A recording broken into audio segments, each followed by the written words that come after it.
అందరికీ నమస్కారం.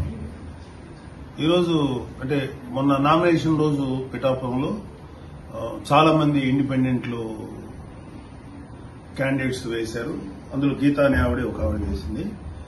ఆవిడని బెదిరిస్తూ కడప నుంచి ఒక లెక్చరర్ అంటే ఎవడో ఆవిడ బెదిరిస్తూ ఒక ఇండైరెక్ట్ గా బెదిరిస్తూ ఒక కాల్ చేశాడు. ఒకసారి అది మీరు వినండి, దీని తర్వాత మాట్లాడుకుందాం. హలో, చెప్పండి. గీతా భవాని గారా? మేము కడప నుంచి ప్రొఫెసర్ మాట్లాడుతున్నా, రాజగోపాల్ రెడ్డి. చెప్పండి సార్. మీరు నిన్న నామినేషన్ వేసినారు మీరే కదా? అవునండి. అవునా? కాదమ్మా, ఒకటి గుర్తు పెట్టుకో, ఎవరైనా సరే పవన్ కళ్యాణ్ మాటలు విని నష్టపోకూడదు. ఎవరు బాగా పనిచేస్తారో, ఇప్పుడు వంగా గీత గారు ఎవరే అండి, ఈ కాలంలో టెక్నాలజీ పెరిగిపోయింది. మేము జనసేన వేసామని ఎవరు చెప్పారండి? మేము జనసేన కాదు, జనసేన కాదు, ఇండిపెండెంట్ గానే నేను అనింది. అంటే ప్రజాస్వామ్యంలో ఎవరికైనా వేసే హక్కు ఉందిలేండి, కానీ అట్లా కాదు. మరి మీ లాయరు అతని లాయరు ఒకే రకంగా ఒకేరే కదమ్మా? ఏమో తెలియదండి, అవి నాకు తెలీదు. ఏం కాదు. మీరు కడప నుంచి నాకు ఫోన్ చేశారు ఎందుకండి? మేము నగ్గుతాము నగ్గపోవడం తర్వాత విషయం. మీరు అలా ఫోన్ చేయకూడదు కదా.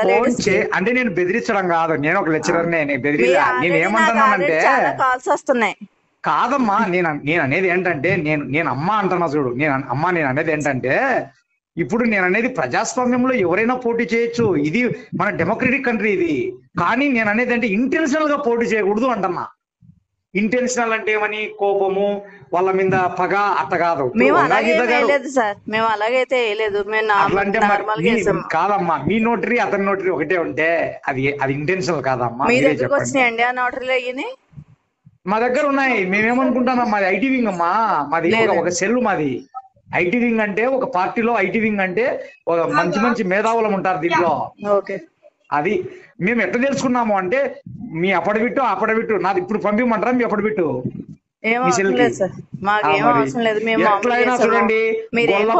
మేడం గారు, గొల్లప్రోలు, ఉప్పాడ, ఇది కొత్తపల్లె చూడండి. కాపులు వేయకపోయినా పర్వాలా, ఎస్సీలు ఉన్నారు అక్కడ, తర్వాత బీదా బెతకవాళ్ళు ఉన్నారు. ఖచ్చితంగా వంగ గీత గారిని గెలిపించుకుంటారు. చూడండి, నార్మల్ గా కాదులేమ్మా, మీరు నార్మల్ గా కాదు చెప్పింటే ఇంటెన్షన్. చూశారు కదా ఈ లెక్చరర్ కడప నుంచి ఎలా బెదిరించాడు. మొన్న నేను చెప్పాను కదా, కడప నుంచి కొంతమంది గూండాలు వచ్చారు చేస్తున్నారని. ఇది వన్ ఆఫ్ ద ప్రూఫ్. అంటే ఒక ఇండిపెండెంట్ గా ఒక ఉమెన్ పిఠాపురంలో పోటీ చేయకూడదా? వాళ్ళు మాకు కూడా పోటీయే కదా వాళ్ళు. అంటే గీత అనే పేరు ఉన్నవాళ్ళు ఎవరు పోటీ చేయకూడదా? అలాంటప్పుడు మా జనసేన క్యాండిడేట్స్ ఎంతమంది తోటి డమ్మీ నేమ్స్ తోటి చేయించారు, ఎంతమంది తోటి మీరు పేరు చోట్ల వేయించారు? మీలాంటి నీచమైన పనులు మేము చేయలేదే. It is so accidental that somebody in the name of Geetha candidate గా ఆవిడ చేసుకుంది. దానికి మీరు బెదిరిస్తారా? చూడండి, చేయండి. మీరు వచ్చి ఏం చేస్తారో చేయండి, మీ సంగతి మేము చూస్తాం. మీరు అనుకుంటున్నారేమో మీరు ఓడిపోయే దశలో ఉన్నారు. మీరు చాలా చాలా చాలా ఎక్కువగా చేస్తున్నారు. మీరు ఎక్కడ కడప కాదు కదా, మీరు దావత్ ఇబ్రహీం దగ్గర వచ్చినా సరే మిమ్మల్ని ఎదుర్కొంటాం. ఏమనుకుంటున్నారు మీరు? అంత చేతులు కట్టుకుని కూర్చోని అనుకున్నారా? పిఠాపురంలో ఎవడి మీద చెయ్యి పడిందంటే చెప్తున్నాను, గుర్తుపెట్టుకోండి. ఏమాత్రం బెదిరించినా సరే మీకు మామూలు లెసన్స్ దొరకవు చెప్తున్నాం భవిష్యత్తులో. Be careful.